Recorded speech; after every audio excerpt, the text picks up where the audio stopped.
I'm Tom Hollingsworth, practice lead at Tech Field Day, and here are my takeaways from Mobility Field Day 13.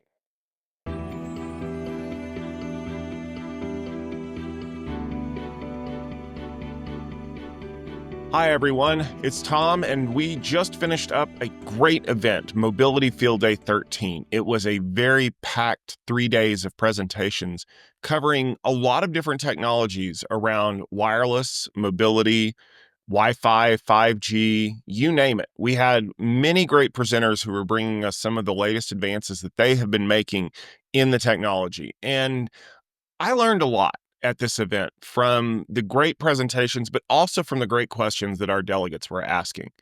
And as I flew home, I thought to myself, there were three main things that I feel like were important to the community at large. And I wanted to share those takeaways with you.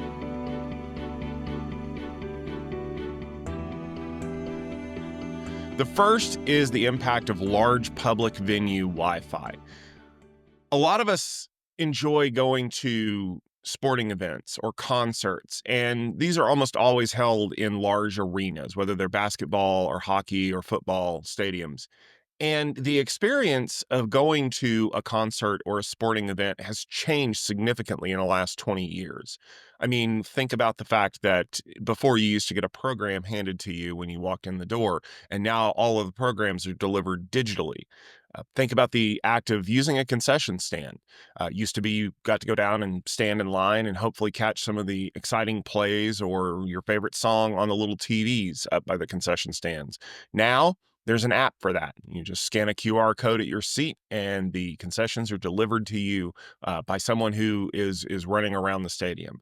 More importantly, think about all of the content that's created in these venues.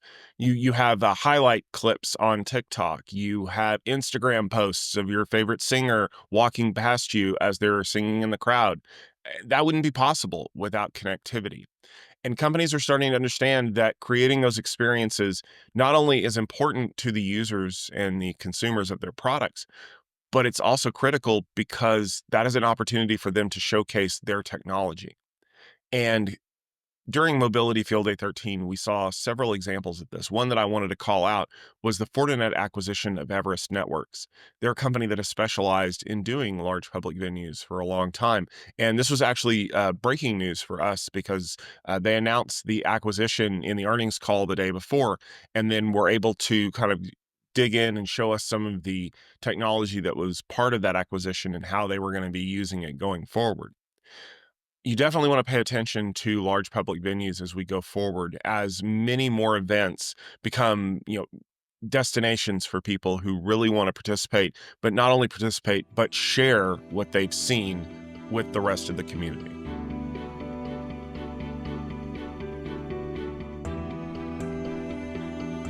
The second big takeaway that I had was about user experience. Now, we all know that the spec sheet has numbers, and those numbers are a best case scenario in most instances. However, at the end of the day, what matters most is what the users think. And it always seems like the users think that the Wi-Fi is the problem. Whether it's internet hiccups, whether it is slow system performance, the Wi-Fi is down. Now, we know that it's not the case because we're technology professionals and we have experience in troubleshooting. But what we have to do is manage those experiences. And while our answer to the Wi-Fi is slow is usually a list of questions, users can't answer that because to them, the difference between it working correctly and not working at all is not that wide of a gap.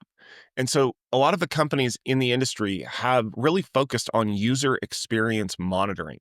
They've been able to quantify what they see in their infrastructure and use those measurements as a way to determine the relative health of a connection. Now, we've seen this before. We know that while our laptop or our tablet might be connected to a wireless access point at full fidelity because we're sitting right underneath it, sometimes it's the little things like DNS, or perhaps it's even latency on the link going to the internet and back that could introduce problems. And when you consider that most people today use some form of an app on their devices to communicate. And those are very hard to troubleshoot as they're usually a black box of software. We have to monitor everything around it in order to make sure that our users are experiencing the internet and doing their jobs at the efficiency that they would like.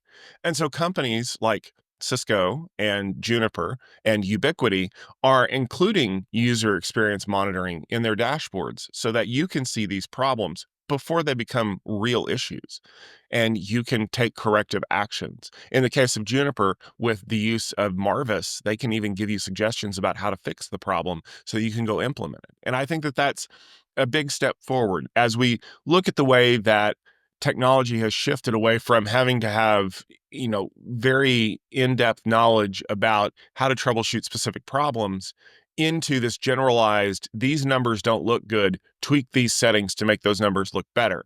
And what that translates in down the road is that your users are happier, or at the very least, they're not blaming the Wi-Fi.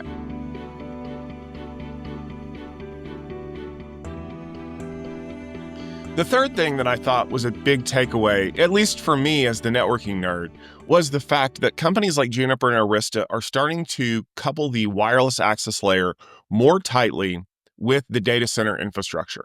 And this was apparent in a great talk from Ken Duda at Arista about using VXLAN as the wireless access point connectivity protocol to the campus switches. Now, I know I'm getting a little bit into the weeds here, but we have used a number of tunneling technologies over the years to connect wireless access points to the switches.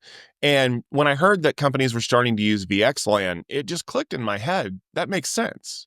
That's what VXLAN was built for. It's a multi-tenancy technology that allows us to carry multiple VLANs worth of information. But more importantly, it's something that's supported by the hardware that the access point is connecting to. We have built specialized hardware to terminate those VXLAN tunnels into the underlay.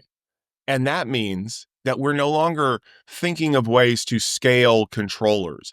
We're no longer worried about how many users are connected to the device and whether or not it's going to overwhelm the upstream switch. And it also gives us a lot more capabilities to integrate more closely into the rest of the infrastructure. I mean, if you're already running a core that is EVPN and VXLAN across your data center, you don't have to bolt on an additional technology to scale all of that down to your users. Now, granted, that's all the way down to the access point because the laptops that you're talking to don't understand VXLAN. But realistically speaking, if you could turn your entire set of campus switches into effectively one large controller, or at the very least one termination endpoint set, that gives you a lot more flexibility into the future about how you want to do that. And I know that this is something that's kind of on the cutting edge, and the companies who have had a lot of experience with this are the companies who have been leading the way in VXLAN development. I expect that we're going to see a little bit more out of this, and who knows, it could potentially become the industry standard very soon.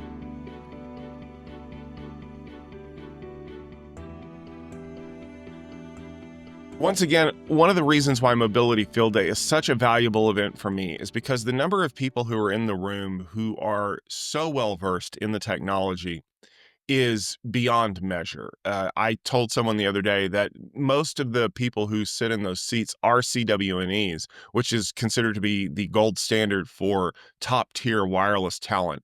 And seeing the way that they analyze these problems and hearing the questions that they ask and understanding the perspectives of the practitioners that they work with on a daily basis, not only is this valuable for the companies that are producing the technology, but it is also critical for the community that is listening to these questions and understanding the interplay of these technologies.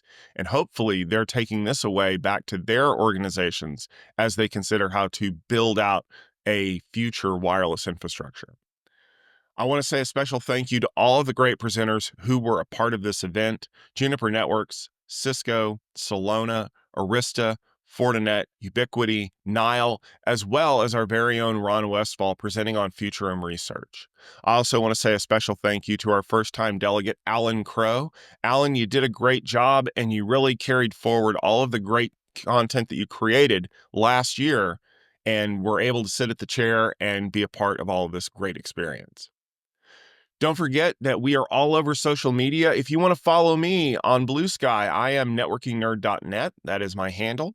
Thank you for watching this episode of the Tech Field Day Takeaway series on the Tech Field Day Plus YouTube channel. If you enjoyed it, please make sure that you subscribe, leave a like on this video, and share your thoughts on Mobility Field Day in the comments below. Make sure you follow Tech Field Day on X and Twitter, Blue Sky, and Mastodon for all the great updates that we're bringing your way. You can watch all the presentation videos from this event at the Tech Field Day website or on the Tech Field Day YouTube channel. Thank you very much for watching, and I can't wait to see you at the next event.